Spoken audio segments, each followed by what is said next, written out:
meile meeldib selline inimene nagu Edgar Savisaar. Meie oleme päris suured fännid, mitte poliitilises mõttes, vaid isikliku laadi.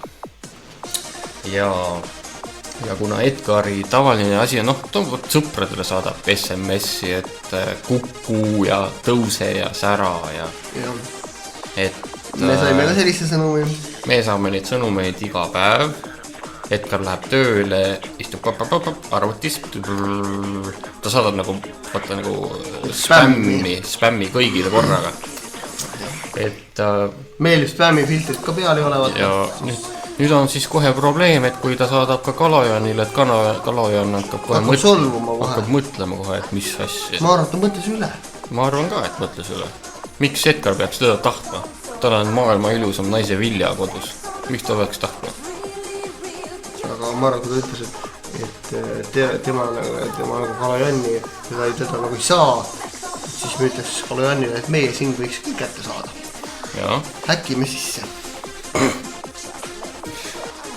Ma ei tea ju, mis selle kohta öelda. Ta ütleb, et minu peale pole Savisaarel ja temal must kunsti küll mõju. Ma pole eriline iidolite otsi. Huvitav, aga ma arvan niimoodi, et see asi on natuke segadus seda ainult. Ma arvan, et ta peaks Ameerika iidoli saadet vaatama.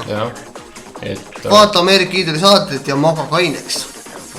Et ma arvan, et see on nüüd küll kirjutatud hommikusest uduvinest. Muide, Kalajan lisab, et SMS-i võivad talle saata ja helistada võivad kõik kutid, kes on 18-22 aastased. Ütleb 27 aastane Kalajan.